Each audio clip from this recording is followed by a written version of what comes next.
সবকের তালিম দিচ্ছেন, ওয়াজ করছেন, তিনি দিনী ওয়াজ করছেন। আল্লামা রুহুল আমিন রাহমাতুল্লাহ আলাইহি যৌবনাক্ত যুবক মানুষ গুটি গুটি পায়ে এসে দেখলেন একজন সুন্দর চেহারার ব্যক্তি বসে বসে ওয়াজ করছেন, আর সাধারণ মানুষেরা বসে এক দৃষ্টে তার দিকে তাকিয়ে রয়েছেন। আল্লামা রুহুল আমিনের বুঝতে অসুবিধা হলো না, নিশ্চয়ই ওই লোকটাই পীর সাহেব হবে। জীবনের প্রথম দিন, নিশ্চয়ই উনি পীর সাহেব হবেন, যে পীরের সঙ্গে সাক্ষাৎ করতে এসেছি। তবে এখন ওয়াজ নসিহত যখন চলছে, আমি লোকজনের সঙ্গে বসে পড়ি। কিছু কিছু সময়ে সালাম কালাম করা না জায়েজ।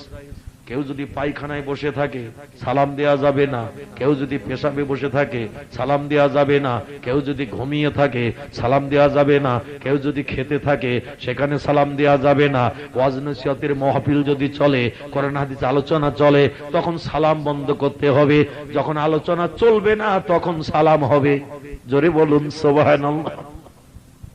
হুজুর চিন্তা নিলেন, কোরআন হাদিসের আলোচনা হচ্ছে, এই আলোচনা সবাই একাগ্র চিত্রে শুনছি, আমার এখন সালাম দিয়ে আলোচনা বন্ধ করা উচিত হবে না।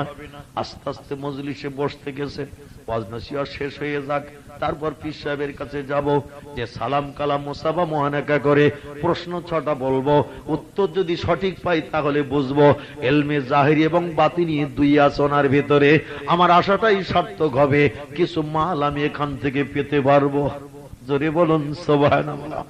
মজলিসে পিছনের দিকে বসতে গেছেন, আর মরহুম পীর সাহেবকে বললাম, দাদা হুজুরকে বললাম, যো মুন্সি দবির উদ্দিনের বেটা বাবা রুহুল আমিন, আমার মজলিসে তোমার বসার অধিকার নাই। আল্লামা হুজুর বলে, আল্লাহ, জীবনের প্রথম দিন এসেছি, আমার বাপের নাম বা বলি দিল কে, আর আমার নাম রুহুল আমিন তাও বা বলল কে? জীবনে তো আসেনি কোনোদিন এখানে, আর আমাদের এলাকারও কোনো লোক টোক নাই যে তারা বলে দেবে, তাও তো বলতে দেখি নাই। আল্লামা হুজুর থতমত খেয়ে গেলেন, কিন্তু তাজা টকবগে আলেম, 6বার গোল্ড মেডালিস্ট, স্বর্ণ পদক প্রাপ্তওয়ালা লোক, একই দমে নাকি ভাই ডেকে বলছেন, হুজুর সবাই বসে আছে আর আমি কি অপরাধ অন্যায় করেছি? এই মজলিস আমার বসার অধিকার নাই, আমি কি দাঁড়িয়ে থাকবো নাকি? পীর সাহেবকে বলা বলছে, বাবা তুমি যে 6টা প্রশ্ন ঠিক করে এসেছো রাস্তায়, প্রশ্ন কটার উত্তর আগে শুনে নাও, যদি উত্তর সঠিক হয় তাহলে আমার মজলিসে বসো, তোমার বসলে লাভ হবে, আর উত্তর যদি আমি সঠিক দিতে না পারি, আমার মতো ভণ্ড পীরের মজলিসে বসলে তোমার সময় নষ্ট হবে। জোরে বলা যাবে না সুবহানাল্লাহ? আর একটু জোরে বলা যাবে না সুবহানাল্লাহ? নারে তাকবীর। আল্লামা হুজুর বলে, আল্লাহ, প্রশ্ন 5টাও বলল না, 7টাও বলল না, 6টা ঠিক করে এসেছে, হেঁটে আসতে আসতে আর সেই 6টা প্রশ্ন ঠিক করেছে, তাও না রে বলি দিল কে? হায় রে, কি তাজ্জব ব্যাপার, এমন তো জীবনে কোনোদিন শুনিনি। এ যেন মোবাইলে হাওয়ায় কাজ চলতেছে। জোরে বলুন সুবহানাল্লাহ। আল্লাহ প্রেমে খোদা ভক্ত যারা হয়, আল্লাহ তরফ থেকে তামাম দুনিয়ার খবর তাদের কাছে মোবাইলের মতো হয়। জোরে বলুন সুবহানাল্লাহ। পীর সাহেবকে বলেন, বাবা এই জন্য তোমার বসার অনুমতি দিই নাই, আগে প্রশ্ন 6টা শোনো, এই প্রশ্ন তুমি ঠিক করেছো কিনা, শরীয়তের ফতোয়া আমাদের হানাফি মাযহাবে উত্তরটা এই হবে কিনা, ইমাম শাফির মাযহাবে উত্তরটা এই হবে কিনা, ইমাম মালিকের মাযহাবে উত্তরটা এই হবে কিনা।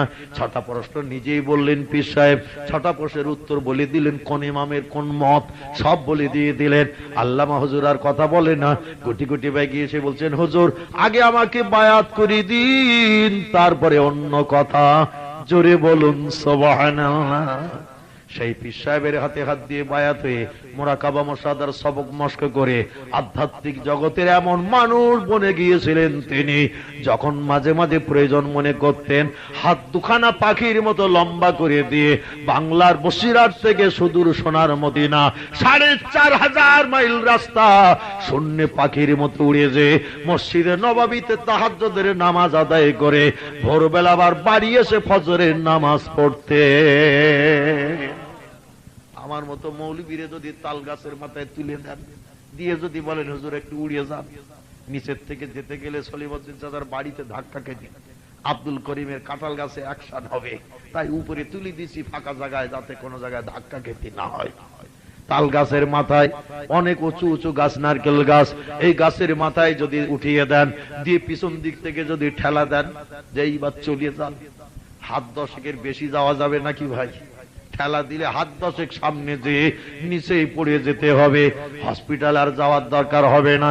গাছে ওঠার আগে বলে দিতে হবে কেউ বাঁশ কাট, কাউকে বলতে হবে বড়গাছিয়ার থেকে কাপড় আনিস, কাউকে বলে দিতে হবে কবর খড়ে যে ওরে ডাকিস, কারণ আমিও তাল গাছে উঠতেছি, অসুবিধা নাই। তলায় পড়বো, বক্ষ ফেটে যাবে, লাঞ্চ ফেটে যাবে, নাক মুখ দিয়ে রক্ত জারিয়ে হবে, আমাকে আর হসপিটাল পর্যন্ত নিয়ে যেতে হবে না, কাজ ওখানে হয়ে যাবে।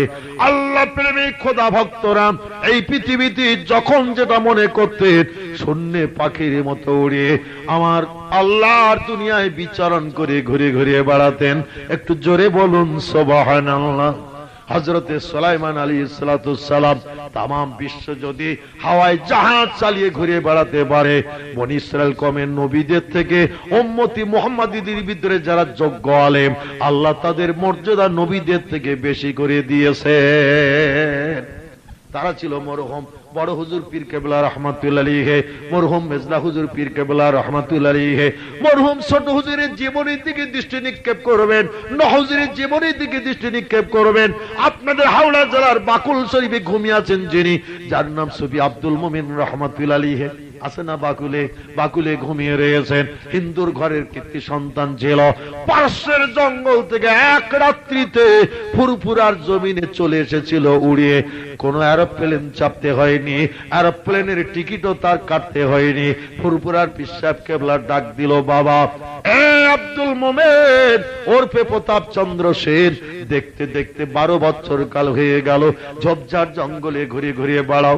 আমিও 12 বছর কাল ধনপতার ঝোপের ভিতরে, 22 বছর কাল ধনপতার ঝোপের ভিতরে বসে বসে আল্লাহ নামের জপ করে করে মাবুদকে আপন বানিয়েছে। তোমার জীবনে 22 বছর কাল অতিবাহিত হয়ে গেছে। পীরের উপরে যাবে নাকি তুমি বাবা? পীরের উপরে যাবে নাকি? ও বাবা আব্দুল মোমেন সারা জীবন জঙ্গলে থাকবে, তাহলে আমার মুরিদ মোতাকাদ্দের উপকার কি করবে? একটু লোকালয়ে চলে এসো বাবা। সুফি আব্দুল মোমেন পারস্যের জঙ্গল থেকে আওয়াজ দিল, হুজুর বেয়াদবি নেবেন না, আপনার জীবনে 22 বছর কাল ঝোপের ভিতরে রাত কাটিয়ে মাবুদকে আপন বানিয়েছেন, আমার তো ওটা জানা ছিল না। আমার জীবনে 22 বছর হয়ে গেছে যখন আমি আপনার মিথ্যা, আমি ওটার বর্ণনা করিনি, এই জন্য আমার শেষের দিকে হাদিস বর্ণনা করতে একটু লেট হয়ে গেছে। জোরে বলুন সুবহানাল্লাহ। কি চোখ একবার বুঝতে পেরেছেন তো? হাদিস বর্ণনা করতে যে সংশয় দেখা দিয়েছে, যে রাবীর নাম লেখা দিয়েছে হাদিসের কিতাবে, যার মাধ্যম দিয়ে বর্ণনা করা, তার কবরে অন্তরের চোখ চালিয়ে দিয়ে তার কাছ থেকে জিজ্ঞাসা করে নিয়ে বর্ণনা করছে। মুসলমান ভাইরা, কত বড় আধ্যাত্মিকতার মানুষ না হলে এ কাণ্ড তারা ঘটাতে পারে। আল্লাহ পাক রব্বুল আলামিন এই মর্যাদা দান করেছিলেন আল্লামা রুহুল আমিনকে, দাদা হুজুর কেবলার খাস রুহানি দোহার বরকতে।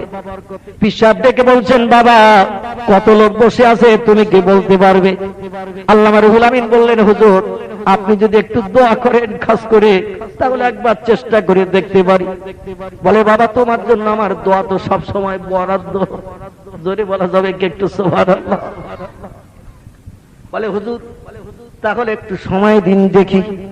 স্টেজেই বসা, বাহ্যিক চোখ দিয়ে একবার তাকিয়ে দেখলো হাজার হাজার মানুষ বসে আছে। বাহ্যিক চোখেতে 2-5 মিনিটে গোনা সম্ভব না। বাহ্যিক চোখ বন্ধ করলেন, অন্তরের চোখে বার চালালেন কাদের ফেরেশতার কাছে। আল্লাহর কোরআনের ভাষায় 2 কাঁধে 2 জন ফেরেশতা আছেন, কেরামুন কাতিবিন কোরআনের ভাষায় বলা হয়েছে। কেরামুন শব্দের অর্থ হলো সম্মানীয়, কাতিবিন শব্দের অর্থ হলো 2 জন লিখিত ফেরেশতা। আমাদের 2 কাঁধে 2 জন ফেরেশতা, তারা আমাদের আমল লিখছে। একজন সৎ কাজ লেখে, একজন বদ কাজ লেখে। যদিও আমরা ভুল ধারণা করে বলি ডান কাঁধে কেরামুন, বাম কাঁধে কাতিবিন বলি না, কিন্তু আসলে 2 জন ফেরেশতার নাম নয়। কেরামুন শব্দের অর্থ হলো সম্মানীয়, কাতিবিন শব্দের অর্থ হলো 2 জন লেখক। 2 জন লেখক 2 কাঁধে আমাদের জীবনের আমল নামা লিখছে। ভালো কাজ করলে ডান কাঁধের ফেরেশতা লেখে, খারাপ কাজ করলে বাম কাঁধের ফেরেশতা লেখে। এটা হলো তাদের কাজ। এই ডান কাদের ফেরেশতাকে ডেকে বলছে, ভাই আজীবন কাল আমি তোমারে কাঁধে করে নিয়ে নিয়ে বেড়াই, আজ এক মুসিবতে পড়েছি, জলসায় কত লোক আমার পীর সাহেব জানতে চেয়েছে, তুমি কি একটু বলতে পারবে? ডান কাদের ফেরেশতা বলে, হুজুর ভালো কাজ করলে আমি লিখি, কিন্তু জলসায় কত লোক আমি বলতে পারবো না। বলে তাহলে আবার যাবো কোথায়? বলে আপনার বান্দারে যে আছে ওর কোনো পাওয়ার আছে কিনা জেনে দেখেন, আমার জানা নাই। বাম কাদের ফেরেশতাকে ডেকে জিজ্ঞাসা করা হলো, গো যেখানে যাই আমার কাঁধে তুমি থাকো, তোমার এ নিয়ে বয়ে বয়ে বেড়াই, আজকের মুসিবতে পড়েছি, তুমি কি একটু উপকার করবে ভাই? বাম কাদের ফেরেশতা বলে, হুজুর আল্লাহর বান্দা বলুন কি খবর? বলে এই জলসায় কত মানুষ বসা, কে একটু বলতে পারবে? বলে আপনি খারাপ কাজ করলে লিখি, আর আপনার ইজ্জতের খাতিরে 24 ঘন্টা খারাপ কাজ করলো সময় দিয়ে থাকি, যদি তওবা করেন তাহলে খারাপ কাজে শিখে দেই, ওঠার লিখে রাখি না। 24 ঘন্টা পরে যদি আপনি তওবা না করেন তখন আপনার আমলনামায় খারাপ কাজ করলে বিবদ্ধ করি। তবে কত মানুষ বসে আছে আমি বলতে পারবো না, ও পাওয়ার আমার নাই। আল্লামা রুহুল আমিন বললেন, তাহলে এখন যাব কোথায়? বলে হুজুর একটা উপদেশ আপনাকে দিতে পারি। বলে কি? বলে একটু আগে মাগরিবের নামাজ হয়ে গেছে, নামাজ বাদ এই দিনের বেলার ফেরেশতারা আকাশে উঠে গেছে, আর রাতের ফেরেশতারা পৃথিবীতে হাজির হয়েছে। দিনের ফেরেশতারা সন্ধ্যায় মাগরিবের নামাজ পর্যন্ত থাকে, আর রাতের ফেরেশতারা মাগরিবের নামাজ সময় এসে হাজির হয়, ফজর পর্যন্ত থাকে। দুদল ফেরেশতা আপ ডাউন করে থাকে পৃথিবীতে বান্দাদের আমলগুলো আল্লাহর কাছে পৌঁছে দেওয়ার জন্য। হুজুর নামাজ আনতে একদল ফেরেশতারা এই জলসায় এসে হাজির হয়েছিল। আমার আল্লাহ পাক কোরআনেও জানিয়েছেন, ফায়দা কুরিয়াল কোরআনু ফাস্তামিউ লাহু ওয়া আনসিতু লাআল্লাকুম তুরহামুন। যেখানে আমার কোরআনের আলোচনা হয়, ওয়াজ নসিহত হয়, আমার নবী রাসূলদের জীবন আদর্শের আলোচনা হয়, ফাস্তামিউ লাহু একাগ্র চিত্রে তোমরা সেটা শ্রবণ করো, ওয়া আনসিতু এবং চুপ করে বসে থাকো, কোনো কথাবার্তা বলিও না, কোরআনের ইজ্জত নষ্ট হবে। কারণ লাআল্লাকুম তুরহামুন, যত সময় আমার কোরআনের আলোচনা হয় আমার আসমানি রহমতের দরজা খুলে দিয়ে ফেরেশতাদের মাধ্যম দিয়ে রহমত বর্ষণ করা হয়। একটু জোরে বলা যাবে না সুবহানাল্লাহ? হুজুর আজকের এই জলসার খবর আল্লাহর কাছে পৌঁছানোর জন্য একদল ফেরেশতারা এসেছিল। যত মানুষ বসে আছে এদের ফটোগ্রাফ করে নিয়ে গেছে ফেরেশতারা। কত মানুষ আছে এর সংখ্যাটা ওদের কাছে একটা পতাকা ছিল, কলেমার পতাকা। আপনার কাঁধে বসে আমরা তা দেখেছি। হাজার হাজার ফেরেশতা এসেছিল জলসায়, জনসংখ্যা গণনা করেছে, পতাকায় সংখ্যাটা লিখে নিয়ে আল্লাহর নামের তসবিহ পড়তে পড়তে আকাশে উঠেছে। আমার আল্লাহর কাছে খবর পৌঁছাতে গেছে এই জলসায় কত মানুষ বসে আছে। আপনি যদি সংখ্যা জানতে চান, আসমানের আকাশের দিকে এগিয়ে গেলে পতাকা দেখলে আপনি বুঝতে পারবেন অতি সংখ্যাটা লেখা আছে। যদি বলুন সুবহানাল্লাহ। আল্লামা রুহুল আমিন রাহমাতুল্লাহ আলাইহি তথ্যটা পাওয়ার পর অন্তরে চোখ চালিয়ে দিলেন। প্রথম আসমানে দেখলেন খালি, দ্বিতীয় আসমানে অন্তরে চোখ চালালো, ফেরেশতারা খালি হয়ে উপরে চলে গেছে। দ্বিতীয় আসমান খালি, তৃতীয় আসমানে চলে গেলেন, সেখানেও দেখলেন খালি। চতুর্থ আসমানে গেছে, অন্তরে চোখ চালিয়ে দিয়েছেন রাবিয়া বসরির মতো, হাসান বসরির মতো। চতুর্থ আসমান খালি। পঞ্চম আসমানে অন্তরে চোখ চালাতে গেলেন, যে দেখলেন চতুর্থ আসমানের একেবারে শেষ ভাগ, পঞ্চম আসমানের দরজার কাছাকাছি ওই ফেরেশতারা দল বেঁধে আমার আল্লাহর নামের তাসবিহ তাকবীর ধ্বনি দিতে দিতে এগিয়ে যাচ্ছে। জোরে বলুন সুবহানাল্লাহ। এর ভিতরে দ্রুতগামী ফেরেশতারা পঞ্চম আসমানের দরজার কাছাকাছি পৌঁছে গেছে, আর ফেরেশতাদের কাঁধে কলেমার পতাকা নড়ছে, আর ওই পতাকায় সংখ্যা লেখা রয়েছে 4টি। কটি বললাম? 4টে সংখ্যা লেখা রয়েছে আরবি ভাষায়। আরবি ভাষার সংখ্যা লেখা আছে 4টি। আল্লামা রুহুল আমিন রাহমাতুল্লাহ আলাইহি এই সংখ্যা 4টি দেখে আর উপরে উঠলেন না, এক মুহূর্তে দেশে হাজির হয়ে গেলেন নোয়াখালীর জলসায়। বাহ্যিক চোখ আলগা করলেন, পীর সাহেবকে ডেকে বললেন, হুজুর বেয়াদবি নেবেন না, খবরটা নিতে আমাকে অনেক দূর পৌঁছাতে হয়েছিল, সেখান থেকে খবরটা নিয়ে এসেছি। সত্যবিদ আল্লাহই বেশি জানেন আজকের জলসায় কত মানুষ বসে আছে, এর সংখ্যাটা কি আমি বলবো? পীর সাহেব বললেন, বাবা ওটাই শোনার জন্য তো হাজার হাজার মানুষ অপেক্ষায় বসে আছে। আল্লামা রুহুল আমিন বলেন, হুজুর জলসায় বর্তমানে বসে রয়েছে ৯,৯৯৯ জন মানুষ। একটু জোরে বলা যাবে না সুবহানাল্লাহ? নারে তাকবীর। ভাইজান আমার, বিশ্বক কেবলা বলছেন সাদ্দাক্তা ইয়া ইবনি, ও বেটা রুহুল আমিন, তুমি ঠিকই বলেছো, সংখ্যাটা আমিও দেখেছি। জোরে বলুন সুবহানাল্লাহ। বেটা তুমি ঠিকই বলেছো, সংখ্যাটা আমিও দেখেছি। পীর সাহেব কেবলা বলছেন, বাবারা তোমরা তো কেউ বলতে পারলে না, রুহুল আমিন সংখ্যাটা বলেছে, তাহলে এশার নামাজের ইমাম তোমরা হবে না রুহুল আমিন হবে? সবাই বলছে হুজুর আমরা বলতে পারি 11,320 জন, 8,725 জন। রুহুল আমিন বলেছে 9,999 জন। ওরাও আমরাও একটা সংখ্যা বলতে পারি, কিন্তু সঠিক কিনা তা বাস্তব প্রমাণ করতে হবে। উনি কিভাবে বললেন? বলে বাবা বড় মাওলানা তুমি কিভাবে জানলে? বলে আমি ফেরেশতাদের জিজ্ঞাসাবাদ করে একটি তথ্য পেয়েছিলাম, সেই মতো আসমানের আকাশ অন্তরে চোখ চালালাম, আল্লাহর ফেরেশতাদের কাঁধে পতাকা ছিল, পতাকার সংখ্যাটাই দেখে হুজুর আমি বলেছি।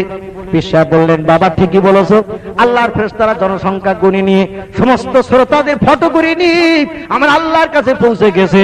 যে শ্রোতারা বিবির মায়া ছেড়েছে, বাচ্চার মায়া ছেড়েছে, চাষবাস ছেড়েছে, ব্যবসা ছেড়েছে, ঘুমকে হারাম করে কোরআনের ইজ্জত রক্ষা করতে বসে রয়েছে, এদের ফটো করে নিয়ে ফেরেশতারা চলে গেছে, কিয়ামতের মাঠে লাভবান হবে। তাই একটু জোরে বলা যাবে কি সুবহানাল্লাহ? তাহলে আজকের আমরা যারা বসে আছি আমাদেরও ফটো হয়েছে কিনা? আমাদেরও ফটো হয়েছে। কিয়ামতের মাঠে এই রাজ্যকে বসা দাও, আল্লাহর দরবারে হয়তো নাজাতের ওসিলা হতে পারে। একটু জোরে বলুন আমিন।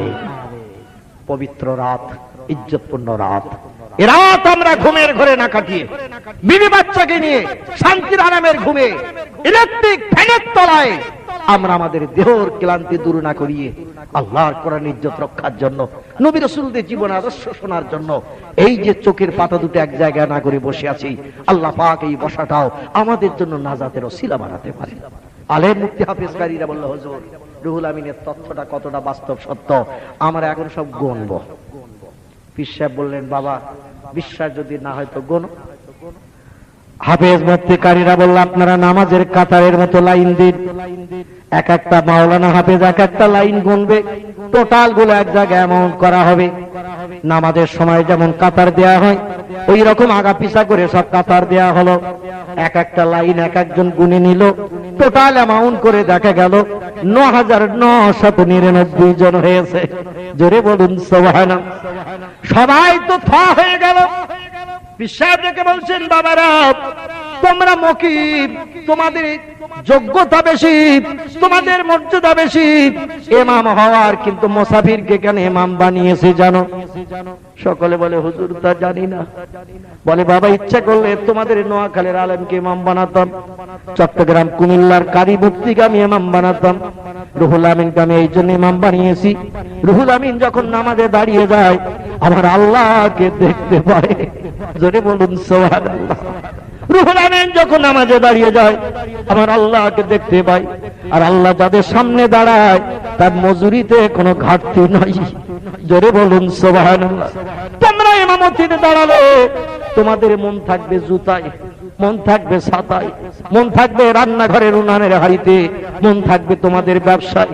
আর মন যদি তোমাদের নামাজ ছাড়া অন্যদিকে যায় তোমাদের নামাজগুলো বরবাদ হবে, আর হাজার হাজার মানুষের নামাজ বরবাদ হবে।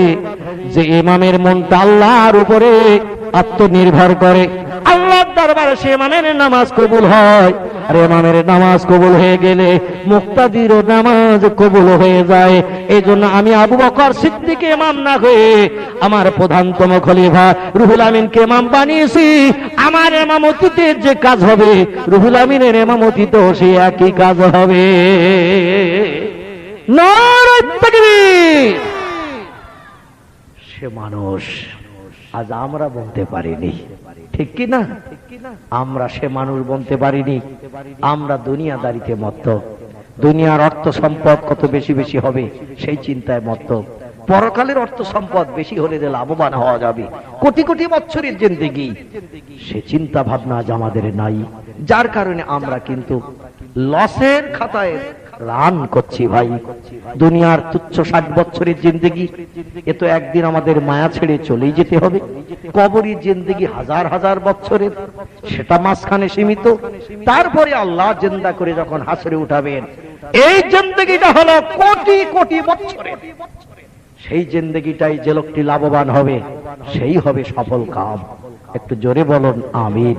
তা আমি নিবেদন করব, যারা রমজানের রোজায় বছর পূর্ণ রেখেছেন, আগামীকাল ঈদুল ফিতরের ঈদের দিন 1 মাসের পরিশ্রমের প্রতিদান মূল্য আল্লাহ ঈদের নামাজ পড়ার পর হাতে হাতে দেবেন ওয়াদা করেছেন।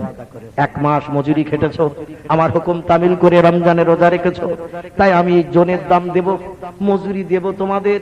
তাই দিনটা ঘোষণা করেছি ঈদের দিন। ঈদ শব্দটি হলো আরবি শব্দ, এর আবিধানিক বাংলা অর্থ হলো খুশির দিন। আল্লাহ কোনো মজুরিকে খালি হাতে ফিরেবে না। কাজ করে যদি মালিকের বাড়ি যেয়ে পয়সা পাওয়া যায়, তাহলে সে দিন মজুর খুশি হবে কিনা? আর পয়সা যদি মালিক না দেয়, মনে কষ্ট নিয়ে ফিরে আসবে। আল্লাহ তাই আমাদের মজুরি দেবেন বলে 2টি দিন ঈদের দিন ঘোষণা করেছেন। একটা হলো ঈদুল ফিতরের ঈদের দিন, আগামীকাল ইনশাআল্লাহ সেদিন আমাদের জন্য আসছে। আর একটা হলো ঈদুল আজহার ঈদের দিন, যেটাকে আমরা কোরবানির ঈদের দিন বলে থাকি।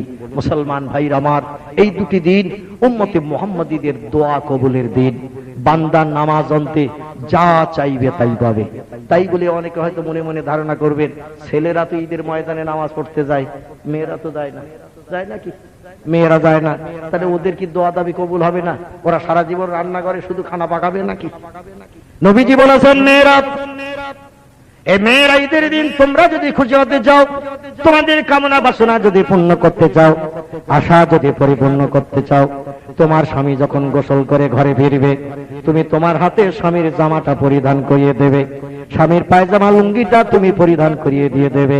হুন্না লিবাসুল লাকুম ওয়া আনতুম লিবাসুল লাহুন্না। ও নারী, তোমার পোশাক হলো তোমার স্বামী, ও পুরুষ তোমার পোশাক হলো তোমার বিবি। একে অপরের কাছে কোনো লজ্জার বালাই নাই। তুমি তোমার স্বামীর জামাটা পরিধান করিয়ে দাও, লুঙ্গি পায়জামাটা পরিধান করিয়ে দাও, আতরের তোলাটা কানে গুজে দিয়ে দাও, মাথার চুলটা পরিপাট করিয়ে দি, স্বামীর পায়ে কদম বুসি করে বলো, স্বামী চলে যাচ্ছি ঈদের ময়দানে নামাজ পড়তে, আর আমি তো রান্নাঘরে রান্না পাকাবো। জীবনে সংসার করতে যে যদি কোনো ভুল ত্রুটি করে থাকে, আজকের আপনি আমাকে ক্ষমা করে দিয়ে যান। স্বামী সেদিন খুশি মনে স্ত্রীকে যদি ক্ষমা করে দিয়ে দেয়, স্বামীর দোয়া কবুলের আগে আল্লাহ স্ত্রীর দোয়াটা কবুল করে নেয়। একটু জোরে বলা যাবে কি সুবহানাল্লাহ? স্বামী এখনো নামাজ আদায় করিনি, আল্লাহর কাছে হাত পাতিনি, স্বামীর দোয়া কবুল হওয়ার আগে আল্লাহ পাক স্ত্রীর মনোবাঞ্ছা মনাশা পরিপূর্ণ করেন।